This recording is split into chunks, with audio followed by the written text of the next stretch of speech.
Welcome to the Better Workday podcast, hosted by Niamh Moynihan. Each week, Niamh shares tips, tricks, and insights to help you have a better workday. In today's fast-paced, social media-driven world, the drive to be perfect in both work life and home life can be very powerful. Equally powerful, though, is the fear of failure in a world where everyone else seems to have their lives in order and we don't. Niamh, what can we do to overcome this fear of failure?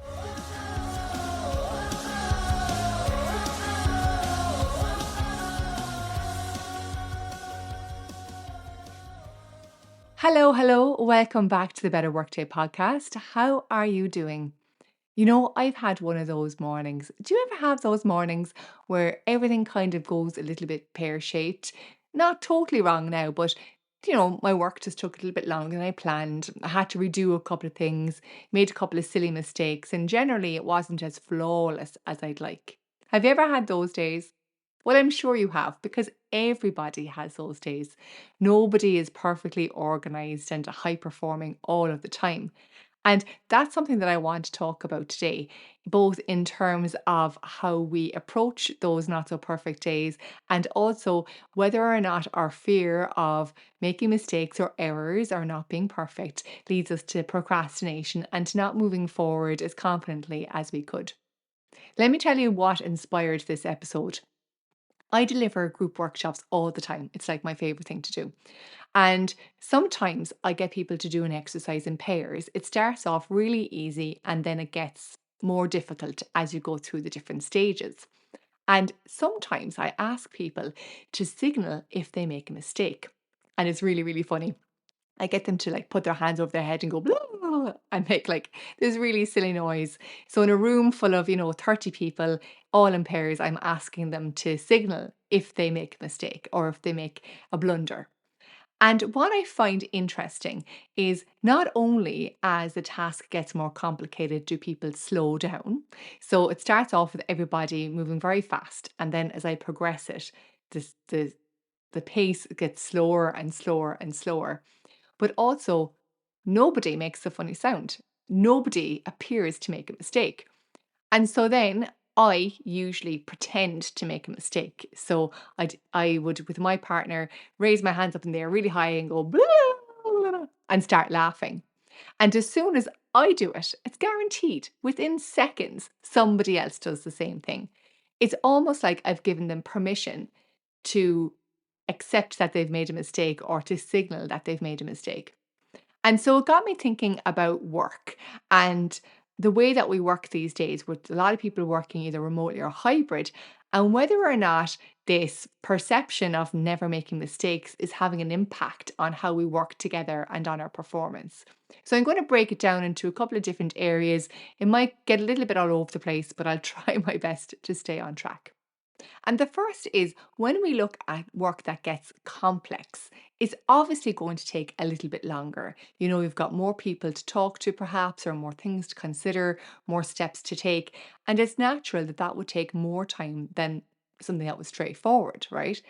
But how often do we allow for that when we're managing our expectations or managing our expectations with other people? So even though we know it's complex, I've seen people who try to convince themselves that they should do it or should be able to do it just as quickly as if it was a simple task. And they set expectations with other people that it's no problem at all, I'll just do that for you. And they skim over the complexity. And the concern I have with this is that if we try to make things look more simple than they are and set expectations in line with that, that the person doing the work is then putting themselves under unnecessary pressure, unnecessary stress to get the work done. And this is often when I see people working through their lunch or working on the evenings or working even at the weekends to try and catch up and still meet that expectation. Here's an interesting thing for you. When I do surveys, I ask people what their working hours look like.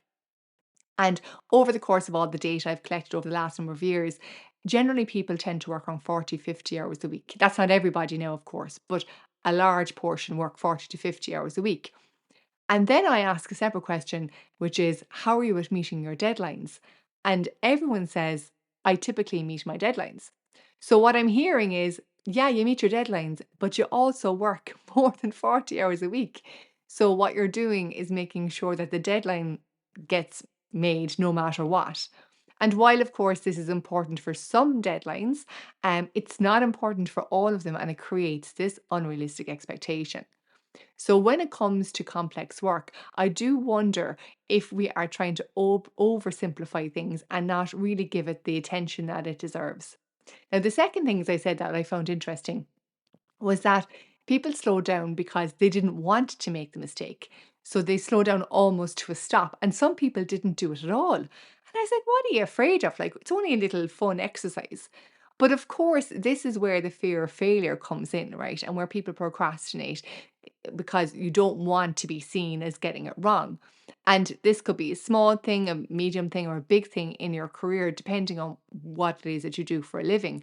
But we do see this an awful lot, that people have the fear of failure, the fear of making a mistake. And so they just slow down or they stop completely. And I wonder, does some of this have to do with the social media curated perfect life that we see? Because at the moment, all we see online are results, and typically all we see are good results. So we don't see a lot of fails, we don't see a lot of mistakes, we don't see a lot of mishaps. And so when all we look at is success, I suppose that comes the new baseline, right? The new, desired level, which is constant success. And now, me and you, we both know that's not realistic. But, at a subconscious level, that's what we're thinking we need to be. And so if you're faced with a task that you don't think that you're going to be successful in, that you don't think you can create a LinkedIn celebratory post about, what you do? Do you do it anyway and risk failure? Or do you slow down and come to a halt almost, trying to be so careful and so perfect? Because this does link in with perfection and people trying to make sure that everything delivered is absolutely perfect all of the time. And look, while it's good to be considerate, while it's good to not want to make mistakes, while it's good to have high standards, I wonder what's the cost? Like, how many things are not done or not done as quickly as they could because people are afraid of getting something wrong or having to apologize or having to make a blunder? It's just food for thought. And then the other thing that made me think about, to be quite honest with you, was when we have new people in an organization and whether or not we make it an easy place to ask for help and to admit if we don't know something or to admit if we're making a mistake. And this is where the hybrid working piece comes in, right? So stick with me. If we aren't working side by side to somebody else, we don't see their little mistakes and their little errors. Okay. You didn't see the fact that I had to retake this a few times. I didn't see the fact that you had to rewrite your email. We don't see the other person who had to fix the spreadsheet error. All we see typically are the results, the outcome, right? And I'm not talking about looking at success stories on social media now. Now I'm talking about the outcomes within your team, within your organization. When you work with somebody side by side all day long, day in, day out, you see it all. You see the highs, you see the lows, you see the mistakes, you see people in flow. And so you understand that sometimes things will work out and sometimes things won't go smoothly. But if we only see the output, that creates a lopsided view of reality. And if you're new and all you see is people getting it right and having all the answers, I just don't know. Does that create an environment of you feeling comfortable saying, I don't know, or I need more help? And if we add on to that the fact that now everything apparently can be answered on YouTube or on ChatGPT, people are almost afraid to bother other people because they feel like they should know or they should be able to access the information somewhere else.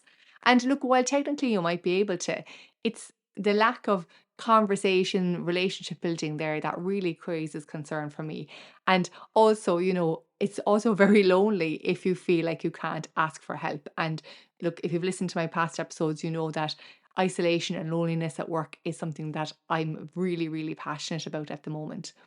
And so when we don't see other people's imperfections and flaws in their workday, we almost feel like we can't have them, or do we? and that we can't ask for help and be seen to not understanding something or to having to be shown 3 or 4 times, and I see this a lot, as I said, with people who are coming into organizations now, that they think the organization is lovely, the people are lovely, oh, everything's fantastic. And I'm like, and how are you about asking for help? And they're like, oh, I tried to figure it out myself first. I'm like, that's okay and that's good, but you also need to show where you need help. Because if your team or if your manager doesn't know where you're struggling, they won't be able to support you in many different ways. So it's this lack of visible mistakes, I suppose, is causing me a little bit of concern, because I'm wondering what impact it has on our expectations of ourselves and how we see other people's performance, and the comparison trap then that we can fall into. And then finally, I kind of bring up to a bigger level, which is kind of moving from a mistake to a failure. People are just terrified of failure now these days, and not getting the outcome that they expected.